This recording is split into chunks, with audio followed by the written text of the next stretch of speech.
जय हिंद दोस्तों, स्वागत है आपका आपके अपने YouTube चैनल में। दोस्तों, इस वीडियो में हम बात करने वाले हैं सामाजिक विज्ञान के 25 ऐसे महत्वपूर्ण प्रश्न के बारे में जो कि आपके पीएमएसएसबी स्कॉलरशिप के एंट्रेंस टेस्ट के लिए बहुत ही महत्वपूर्ण हैं। यानी कि आपका एग्ज़ाम अब बहुत नज़दीक आ चुका है। 29 सितंबर को आपका एग्ज़ाम है और मैं आप लोगों के लिए बिल्कुल अच्छे अच्छे और न्यू न्यू क्वेश्चंस लेके आया हूँ।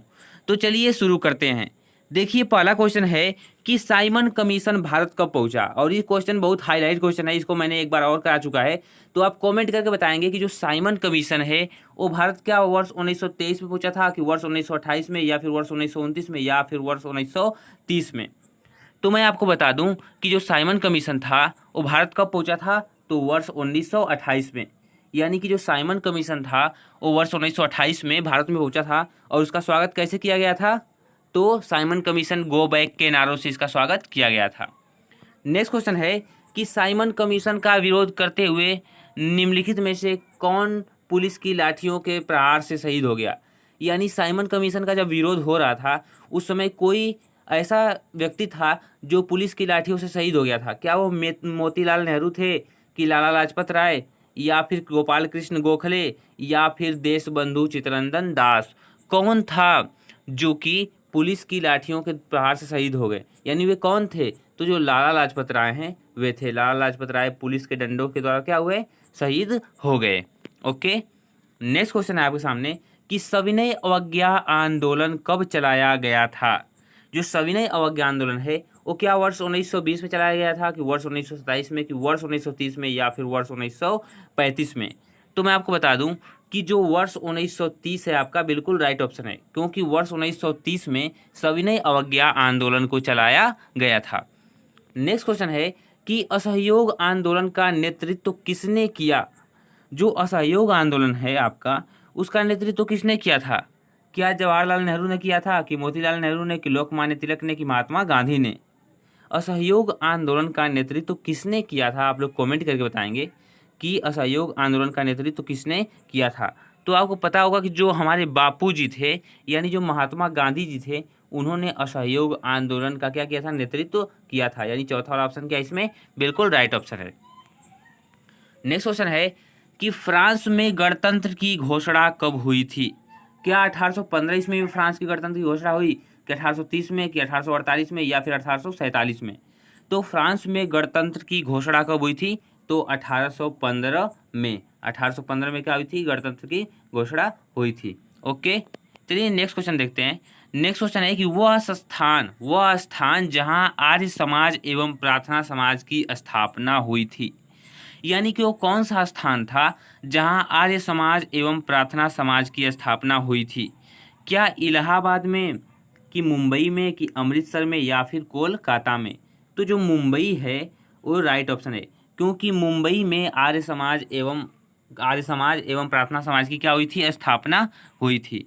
नेक्स्ट क्वेश्चन है कि जलोढ़ मिट्टी का निर्माण मुख्यतः किसके द्वारा होता है। जो जलोढ़ मिट्टी होती है इसका निर्माण मुख्यतः किसके द्वारा होता है? क्या ज्वालामुखी के द्वारा, कि पवन के द्वारा, कि हिमानी के द्वारा, या फिर नदियों के द्वारा? जो जलोढ़ मिट्टी है इसका जो निर्माण होता है मुख्यतः किसके द्वारा होता है, तो नदियों द्वारा। या आप जानते होंगे जो नदी होगी उसी के द्वारा जलोढ़ मिट्टी का निर्माण होता है। ओके, नेक्स्ट क्वेश्चन है आपके सामने कि भारत की सर्वाधिक उपजाऊ मिट्टी है। जो भारत में सर्वाधिक उपजाऊ मिट्टी है वो क्या है? क्या जलोढ़ मिट्टी है, कि लाल मिट्टी है, कि लेटराइट मिट्टी है, कि पर्वतीय मिट्टी है? भारत की सर्वाधिक उपजाऊ मिट्टी कौन सी है? यानी कि वह मिट्टी जिसमें अधिक से अधिक फसल होती हो, तो कौन सी है? तो आपको पता होगा कि जो जलोढ़ मिट्टी है वो क्या इसका सही उत्तर है। जलोढ़ मिट्टी भारत की सबसे सर्वाधिक उपजाऊ मिट्टी है। नेक्स्ट क्वेश्चन आपके सामने है कि कपास की खेती के लिए सबसे उचित भूमि कौन सी है। इस क्वेश्चन को मैंने कल भी कराया था और कम्युनिटी में इस क्वेश्चन को मैंने डाला भी था विथ एक्सप्लेन। तो इसका तो आंसर आपको बताना बनता ही है, लाल मिट्टी, जलोढ़ मिट्टी, लेटराइट मिट्टी, या फिर काली मिट्टी। तो सभी के सभी बच्चे, जितने भी बच्चे पीएमएसएसबी स्कॉलरशिप की तैयारी कर रहे हैं, वे कमेंट बॉक्स में भर देंगे कि कपास की खेती के लिए सबसे उचित मिट्टी कौन सी है। ओके, इसको मैं नहीं बता रहा हूँ। नेक्स्ट क्वेश्चन है कि निम्न में से कौन सी मिट्टी चाय की खेती के लिए उपयुक्त है। यानी वो कौन मिट्टी है जो चाय की खेती के लिए उपयुक्त है। क्या पर्वतीय मिट्टी है, कि काली मिट्टी है, कि जलोढ़ मिट्टी है, कि लेटराइट मतलब कि लाल मिट्टी है। यानी वो कौन सी मिट्टी है जो चाय की खेती के लिए क्या है, उपयुक्त है। यानी चाय की खेती के लिए जो सबसे महत्वपूर्ण मिट्टी है वो कौन सी है, इस तरह भी आप कह सकते हैं। तो जो पर्वत होता है, पर्वतीय इलाकों पे चाय होता है, यानी कि जो पर्वतीय मिट्टी है ये चाय की खेती के लिए क्या है, उपयुक्त है। चाय की खेती के लिए पर्वतीय मिट्टी। नेक्स्ट क्वेश्चन है कि भारत में चीते की जाति को कब लुप्त प्राय प्राणी घोषित किया गया। यानी जो भारत में जो चीते हैं इनको कब कह दिया गया कि लुप्त हो गए हैं भारत से। क्या 1956 में लुप्त हुए थे, कि 1952 में, कि 1962 में, या फिर 1992 में। यानी भारत सरकार के द्वारा चीतों को कब कह दिया गया था कि इनकी प्रजाति क्या हुई है, लुप्त हो गई हम लोगों के देश से। तो 1952 में कहा गया था कि चीते की प्रजाति क्या हुई है, लुप्त हो गई है। ओके। नेक्स्ट क्वेश्चन है कि वनों की ह्रास के कारण कौन सी समस्याएं उत्पन्न होती है। क्या मृदा अपरदन होता है, कि वर्षा की कमी होती है, कि प्रदूषण में वृद्धि, या फिर ये सभी। वनों की ह्रास के कारण कौन सी समस्याएं उत्पन्न होती है। तो जो क्या वर्षा की कमी होती है, कि प्रदूषण में वृद्धि होती है, कि ये सभी। तो मैं आपको बता दूं कि जो आपकी वनों की ह्रास के कारण ये सभी समस्याएं उत्पन्न होती हैं, क्योंकि मृदा अपरदन भी होने लगता है। जब वन नहीं रहेंगे तो पानी भी नहीं रुकता है, मृदा का भी कटाव होने लगता है, वर्षा की कमी भी हो जाती है और प्रदूषण में भी वृद्धि हो जाती है। यानी ये सभी क्या इसमें राइट ऑप्शन है। नेक्स्ट क्वेश्चन है कि भारतीय वन्य जीवन संरक्षण अधिनियम कब पारित किया गया। यानी जो भारतीय वन्य जीव संरक्षण अधिनियम है वो कब पारित किया गया था। इस क्वेश्चन का आप आंसर कमेंट करेंगे कि जो भारतीय वन्य जीव संरक्षण अधिनियम है वो कब पारित किया गया था। क्या 1960 में, कि 1972 में, कि 1988 में, या फिर 1986 में। और जितने भी बच्चे जुड़ चुके हैं वो सभी के सभी बच्चे इस वीडियो को लाइक कर देंगे। एक बार इस वीडियो को लाइक कर दें, क्योंकि वीडियो तो बहुत लोग देखते हैं बट लाइक नहीं करते हैं। तो आप लोग इस वीडियो को लाइक कर दीजिए, क्योंकि आप लोगों के लिए मेहनत करके पीपीटीज तैयार की जाती है और आप लोगों के लिए डेली क्लासेस भी चलती है। तो आप समझ सकते हैं कि आप लोगों के लिए मेहनत हो रही है। और 29 तारीख को एग्जामिनेशन होगा आपका। और बहुत सारे बच्चे कॉमेंट कर रहे हैं कि सर इसमें बताइए कि कब एडमिट कार्ड आएगा। तो आपका 24 या 25 तारीख को एडमिट कार्ड आपका आ जाएगा। बहुत सारे बच्चे कमेंट कर रहे हैं। ओके। तो देखिए इसका जो 1972 वाला ऑप्शन है क्या है, बिल्कुल राइट है, क्योंकि वर्ष 1972 में भारतीय वन्य जीव संरक्षण अधिनियम पारित किया गया था। ओके। नेक्स्ट क्वेश्चन है कि सुंदरवन राष्ट्रीय पार्क किस राज्य में स्थित है। जो सुंदरवन राष्ट्रीय पार्क है वो किस राज्य में स्थित है। क्या असम में स्थित है, कि पश्चिम बंगाल में, कि उड़ीसा में, या फिर मध्य प्रदेश में। सुंदरवन राष्ट्रीय पार्क किस राज्य में स्थित है। तो पश्चिम बंगाल में, पश्चिम बंगाल में क्या है, स्थित है सुंदरवन राष्ट्रीय पार्क। और ये क्वेश्चन बहुत ही इंपॉर्टेंट है। ओके। नेक्स्ट क्वेश्चन है कि निम्नलिखित में से कौन सा जल सर्वाधिक खारा होता है। क्या वर्षा का जल खारा होता है, कि अधोभौमिक जल, या फिर समुद्री जल, या फिर नदी का जल। तो आपको पता होगा कि जो समुद्री जल होता है वो आपका खारा होता है। समुद्री जल सबसे ज़्यादा खारा होता है, इसी की वजह से इससे नमक तैयार किया जाता है। समुद्री जल से ही जो आप टाटा नमक खाते हैं, देश का नमक टाटा नमक, वो टाटा नमक किससे तैयार किया जाता है, समुद्रों से ही। इसमें आयोडीन की मात्रा मिला के नमक को बनाया जाता है। ओके। नेक्स्ट क्वेश्चन है कि भारत की प्रथम नदी घाटी परियोजना निम्न में से कौन सी है। क्या टिहरी बांध परियोजना है, कि नागार्जुन सागर बांध परियोजना, कि इंदिरा गांधी इंदिरा गांधी नहर परियोजना, या फिर दामोदर घाटी परियोजना। तो दामोदर घाटी परियोजना है क्या है, बिल्कुल राइट ऑप्शन है, क्योंकि ये भारत की प्रथम नदी घाटी परियोजना थी, दामोदर घाटी परियोजना। नेक्स्ट है कि निम्नलिखित में से कौन सी परियोजना भारत की सबसे बड़ी परियोजना है। जो देखिए इन्हें बहुउद्देशीय परियोजना कहते हैं, जो नदियों से संबंधित होती हैं, यानी बहुत से उद्देश्य के लिए बनाए जाते हैं ये परियोजनाएं। ओके। तो पूछा है कि निम्नलिखित में से कौन सी परियोजनाएं भारत की सबसे बड़ी परियोजनाएं हैं। ओके। और तो आप लोग कमेंट करके बताएंगे इसका आंसर। क्या भाखड़ा नंगल परियोजना, कि दामोदर घाटी परियोजना, या फिर हीराकुंड परियोजना या फिर रिहंद परियोजना। तो जो रिहंद परियोजना है वो इसका राइट ऑप्शन है, यानी रिहंद परियोजना जो आपको दिख रही है इसका क्या है, रिहंद नहीं सॉरी, इसका राइट आंसर है भाखड़ा नंगल परियोजना। ओके, भाखड़ा नंगल परियोजना, यानी कि निम्नलिखित में से कौन सी परियोजना भारत की सबसे बड़ी परियोजना है, तो भाखड़ा नंगल परियोजना। मैंने गलती से रिहंद परियोजना बोल दिया। नेक्स्ट क्वेश्चन है कि रिहंद बांध परियोजना किस राज्य में बनाई गई है।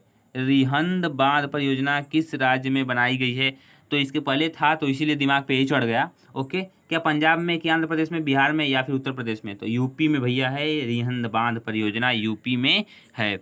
ओके, नेक्स्ट क्वेश्चन है कि नागार्जुन सागर परियोजना किस नदी पर स्थित है।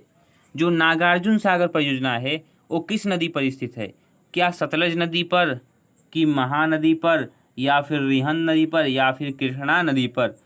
तो जो नागार्जुन सागर परियोजना है वो किस नदी पर स्थित है, तो कृष्णा नदी पर। कृष्णा नदी इज द राइट ऑप्शन, यानी कृष्णा नदी पे क्या है वो स्थित है नागार्जुन सागर। नेक्स्ट क्वेश्चन है कि निम्नलिखित में से कौन सी रबी की फसल है, क्या धान रबी की फसल है, कि गेहूं रबी की फसल है, कि काला चना या फिर कपास। निम्नलिखित में से कौन सी रबी की फसल है, तो जो गेहूं आपको दिखता है वो क्या है, रबी की फसल है। चलिए इसको एक्सप्लेन करते हैं। रबी की फसल सामान्यतः अक्टूबर नवंबर के महीनों में बोई जाती है। इन फसलों की बुआई के समय कम तापमान तथा पकते समय खुश्क और गर्म वातावरण की आवश्यकता होती है। उदाहरण के लिए गेहूं, जौ, आलू, चना, मटर, मसूर, असली, ये सब आप याद कर लेंगे अलसी, क्योंकि ये कभी कोई भी पूछ सकता है कि कौन रबी की है। ओके, नेक्स्ट क्वेश्चन है कि हरित क्रांति संबंधित है। भाई जो हरित क्रांति है वो क्या कृषि से उत्पादन संबंधित है, कि पशुपालन से, कि कृषि उत्पाद में वृद्धि से, कि कृषि उत्पाद के व्यापार से। तो जो हरित क्रांति है वो आपकी किससे संबंधित है, तो जो हम लोग की हरित क्रांति है वो जो कृषि के क्षेत्र में है उससे संबंधित है, यानी कि कृषि उत्पाद से। कृषि उत्पाद से, किससे, कृषि उत्पाद से। ये क्या है, ये राइट ऑप्शन है कृषि उत्पाद। इसको आप क्या करेंगे, राइट टिक कर लेंगे। ओके, तो चलिए नेक्स्ट क्वेश्चन देखते हैं। नेक्स्ट क्वेश्चन हम लोग सामने है कि हेमेटाइट का संबंध किस खनिज से है। जो हेमेटाइट है इसका संबंध किस खनिज से है भैया, क्या हेमेटाइट का संबंध तांबे से है, कि बॉक्साइट से है, कि सोने से है, कि लौह अयस्क से है। तो हेमेटाइट का संबंध लोहे से है, लौह अयस्क से है। ओके, नेक्स्ट क्वेश्चन है कि बॉक्साइट अयस्क है, जो बॉक्साइट आपको दिखती है वो किसका अयस्क है, शीशे का, कि तांबे का, कि जस्ते का, कि एल्यूमिनियम का। तो एल्यूमिनियम इसमें राइट ऑप्शन है, यानी कि जो बॉक्साइट है वो एल्यूमिनियम का क्या है, एक अयस्क है। ओके, नेक्स्ट क्वेश्चन है कि भारत में अबरक उत्पादन में किस राज्य का प्रथम स्थान है। यानी कि जो भारत में अबरक उत्पादन में किस राज्य का प्रथम स्थान है, क्या बिहार का, कि झारखंड का, कि आंध्र प्रदेश का, या फिर मध्य प्रदेश का। कौन सा राज्य है जो अबरक उत्पादन में सबसे महत्वपूर्ण यानी कि सबसे आगे है, तो जो धनबाद कोयले की खान यानी कि झारखंड, आप जानते हैं झारखंड ये क्या है, अबरक उत्पादन के लिए प्रसिद्ध है। नेक्स्ट क्वेश्चन है कि भारत में पवन ऊर्जा का विशाल केंद्र कहाँ स्थित है। भारत में पवन ऊर्जा का विशाल केंद्र कहाँ स्थित है। भाई जो भारत में क्या उत्तराखंड में स्थित है पवन ऊर्जा का विशाल केंद्र, कि तमिलनाडु में, कि हिमाचल प्रदेश में, या फिर राजस्थान में। तो आप लोग कमेंट करके बताएंगे। लास्ट क्वेश्चन है कि भारत में पवन ऊर्जा का विशाल केंद्र कहाँ है, तो जो आपको तमिलनाडु दिख रहा है वो क्या है, इसका राइट ऑप्शन है Tamil Nadu is the right answer. Okay, और ये आपके लिए एसएसटी के क्वेश्चंस थे और विज्ञान के प्रश्न कल कराए जाएंगे। तो आप लोग आज की क्लास को फुल वॉच किए, इसके लिए धन्यवाद, और कल की क्लास को भी अटेंड करेंगे। ओके, आप लोगों के लिए लगातार पीपीटीज वगैरह कराई जा रही हैं और 25 के 25 महत्वपूर्ण प्रश्न हमने करा दिए। तो वीडियो को आप क्या करेंगे, लाइक कर देंगे और चैनल को सब्सक्राइब कर देंगे, और जो आप चैनल पर नए होंगे तो चलिए मिलते हैं नेक्स्ट वीडियो में। सो दोस्तों thank you and bye bye, take care of yours.